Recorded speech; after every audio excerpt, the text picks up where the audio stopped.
So in this video, we're going to be going over how to find a parasitic draw. If you've got a vehicle that the battery dies overnight, or if you leave it parked for more than 2 or 3 days, it dies, this is the video for you. I may do things a little bit different, but it usually works out for me.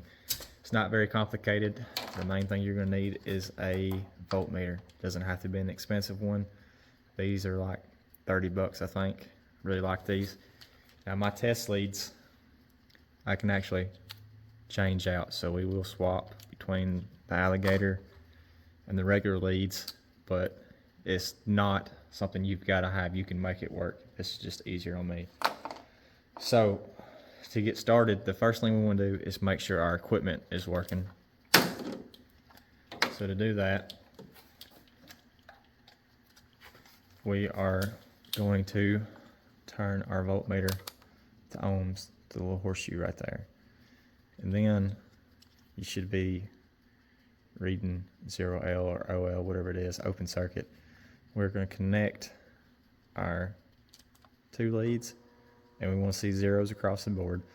Now if you've got like 0.1 or 0.001 or 0.01, you're alright. But if you've got 0.5 or anything on the left side of the decimals, you've got too much resistance in your leads, and that can cause us some issues. So with us having gone over this, now we want to make sure that our battery is good. So we will swap our little fancy meter over to 12 volts. We'll set it up right there. Adjust y'all down so y'all can see. And all we're going to do is we're going to hook our meter up, if it'll stay. This battery may be a little low. We've been charging it. It was dead. So let's see. Let's see what we get off of it. So we only got 11.98. So this needs to be charged up. Let's see if y'all can see that. Yeah, 11.98. Ideally, you want a fully charged battery. That's going to be, 12.6. So 12.4 to 12.6, you're probably going to be all right. If it is low, it's ideal to go ahead and charge it. I probably won't on this one since we've already been charging it. But we also want to check and make sure that our alternator is charging. So now is a good time to crank it up and check your reading. You're going to want anywhere from, say, 13.5 to 14 volts.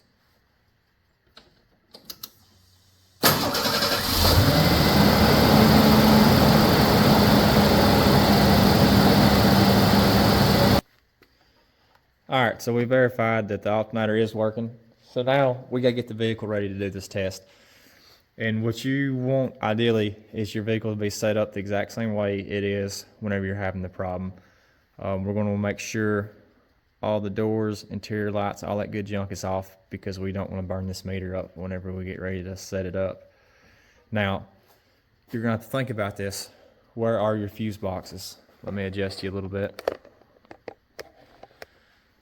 So we've got a fuse box right here on this truck. This is an older truck. And then we've got one in under the dash. Some vehicles you'll have 1 or 2 fuse boxes in the engine bay, and you may have several inside the vehicle. So get on Google, figure out where your fuse boxes are ahead of time so you know where you need to be looking. Wouldn't hurt to go ahead and go find them. That's going to help you in the next step. So the next step is we need to be able to access these fuse boxes when we're doing this test. But we don't want to trigger anything to pull voltage. So as far as if you open a door, what happens? Your interior lights come on, your dash lights up sometimes, all kinds of stuff. You're waking up all kinds of computers. We want everything to go to sleep and not wake anything up. So to prevent that from happening, we are going to go ahead and rig our doors or wherever we need to be so that they're open, but the vehicle thinks they're shut. Also notice we got the hood up on this truck. This is an older hood. Some of your vehicles have hood lights or have hood switches. You want to take care of those to make sure they're not tripped. So let's go ahead and look at the door, and I'll kind of explain what we're talking about. So on this vehicle, we've actually got a switch right there where I'm pointing at. That is actually your door ajar switch. Other vehicles, Toyotas, they're about putting them near the door strike. Show you that. Sometimes it'll be right in this area. You'll see a little black push button that pushes in when you shut the door. But the majority of your vehicles, they're going to be built into the door latch. So that's going to be this little bad boy right here. And the way you can test this, take your screwdriver and latch that latch all the way and see if your interior lights and everything goes off. Probably 90% of y'all watching this is going to be where you need to go to. But you want to figure all this out ahead of time. So try that, make sure everything kills out like it's supposed to. On this one, we are going to rig the switch up to not come on. Let's set our multimeter up to look for amps. And the way we are going to do this, if you'll look on your multimeter, this is where you normally have your lead. Right here where it says DC, direct current, 10 amps. This is where we're going to read amperage. So we're going to take this little doohickey and we're going to put it right there. Now we're going to turn our switch down here to DC 10 amps. Now notice you've got warnings. Usually it's 10 amp max. So if you go over that, it'll either blow a fuse or it'll fry your voltmeter. That's why it's important we've got everything set up to where we don't draw any power. For example, if you've had this hooked up and then you try to start your car and you don't realize it, more than likely you're going to fry your meter or blow that fuse. So with your meter set up the way we need it, set her right there out of our way, we're going to unhook our negative battery cable. Just so happens it's already loose because we had to charge it. So we're going to hook one test lead to our cable, and then we're going to set that cable out of our way, and we're going to hook the next test lead up to our battery post. So what this is doing, the power is actually coming from the battery through the meter to the truck. So the meter is reading how much power is being used. And as you can see, we've got 0.36 amps, 0.37. That's 360 milliamps. So that's way too much. We're looking for 50 milliamps or less, if I'm not mistaken. On your newer vehicles, it can be higher. On your old vehicles, on this truck, I would assume there shouldn't hardly be anything. Another thing to note, when you hook this up, anytime you disconnect a circuit or connect a circuit back, modules will wake up in your vehicle. So with that being said, it may take 10 minutes for this reading to go down. On this truck, I'm pretty sure it's not, but if you've got a newer vehicle, it can take anywhere from 10 to 20 minutes. So it'd be good to just set this, go make you a sandwich, eat it, come back and check your reading. Another thing, if you've got smart key fobs where your doors unlock when you walk up to them, make sure your key fob is away from the vehicle so that way that module is not looking for it and it's not staying awake. We want as many modules to go to sleep as possible so we get an accurate reading. So with this, we're going to go ahead and say that it's no good and that we need to find a problem. So to do that, we're going to hook our battery back up and we're going to change our multimeter.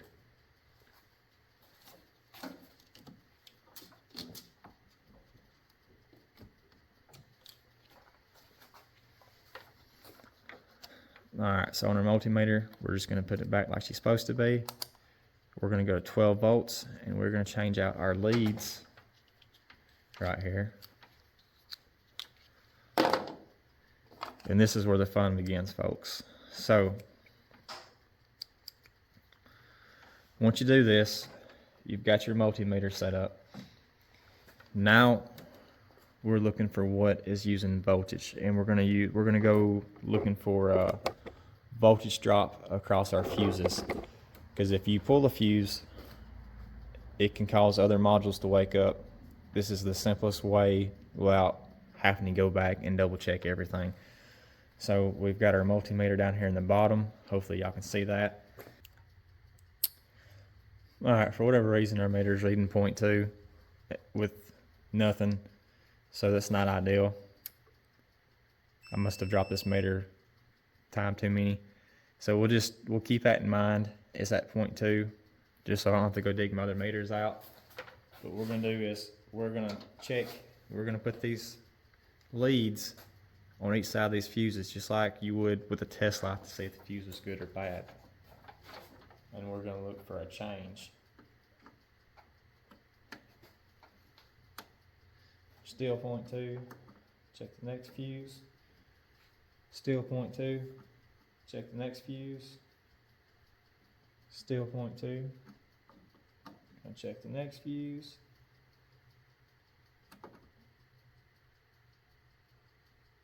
0.5. So it's 0.6, 0.5. Let's check the next one.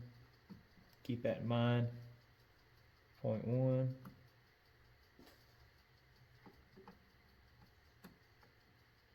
0.1.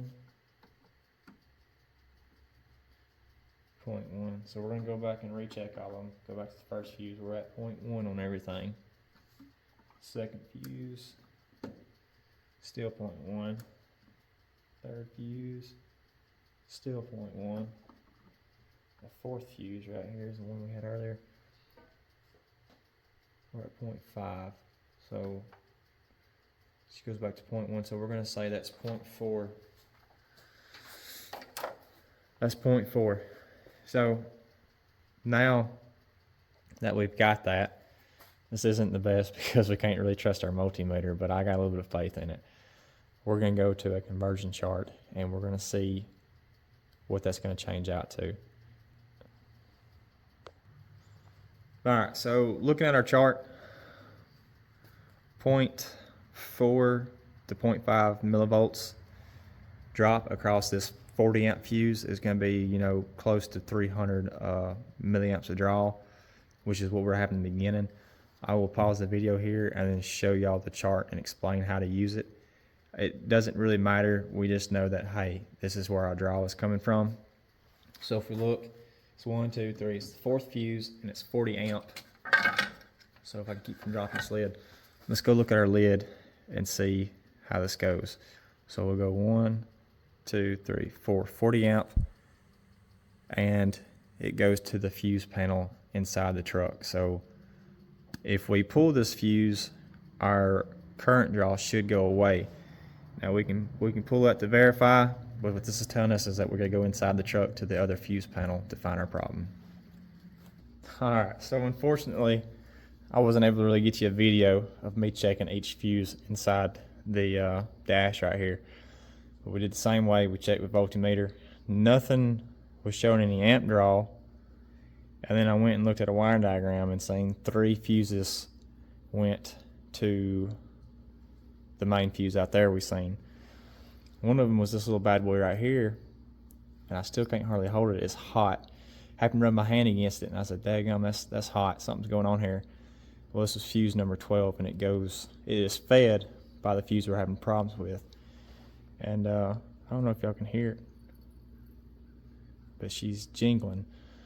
So with that being said, we've got this pulled. Normally we're looking for voltage drop across the fuses, but since we didn't find any and this joker right here was hot, went ahead and pulled it. Now let's go up front and see if our parasitic draw has went down. Alright, so let's see, we'll leave the voltmeter like that so y'all can see it. Let's see if we can't get it turned up. There we go. So as we said earlier, fuse 4, the 40 amp, had our draw on it. Nothing. So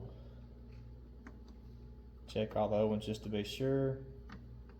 So now we've got to look at diagrams to see what exactly this little booger right here does.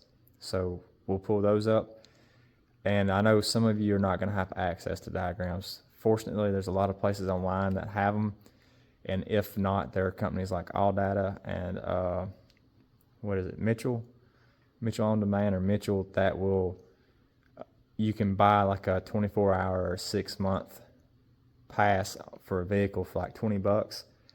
And I won't say it's either a month or 6 months, maybe it's a year, and you can get all the repair data on that specific vehicle. So it's not too bad of a deal. I will put a link to those 2 sites in the description. But now we'll go pull some diagrams and see what this joker goes to. So we printed out our diagram. I know this isn't going to be the easiest for y'all to see. You'll just have to trust me on it. Right here is fuse number 12. It comes down to our left power lumbar and our right power lumbar switch. I don't think we have those. We'll double check. But it also splits off and it comes down here to our multifunction switch. and our ashtray assembly. So I don't think we have lumbar. We'll double check that. But if we don't, that's going to lead us to the multifunction switch, which is going to be up on your column to turn your blinkers and stuff on, and the ashtray assembly. I've got a hunch possibly the ashtray assembly, that's going to be the easiest thing to check. So we will go in and look and see if there's something crazy going on with it. If not, then we'll worry about this multifunction switch.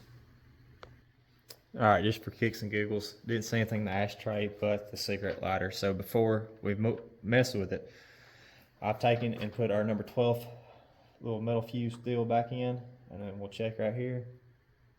So we've still got our voltage drop across our number 440 amp fuse. So now let's go inside the truck and look. All right, so I didn't see anything off the wall crazy, but we do have the old style cigarette lighter. So I didn't want to mess with it until we double check that we still had a draw. And what we'll do is we'll pull this bad boy out, and I already see our problem right there. There is our problem, if it'll zoom. Somebody had stuck a penny in there, and I'm gonna say that was shorting it out. So let me get some pliers and let's remove that. All right, we'll see if we can get this on camera. I don't know if these pliers are gonna be small enough. That bad boy's in there. And there you have it. You can actually see where it's gotten hot. That's pretty wild. I mean, she's been hot. Look at it. So, with the penny removed, let's go see about our voltage drop. All right. Feeling kind of confident already, but let's see. We'll go ahead and check here. Put it there. Nothing. We're not getting anything, so we'll go ahead and double check all of our fuses. Nothing, nothing, nothing.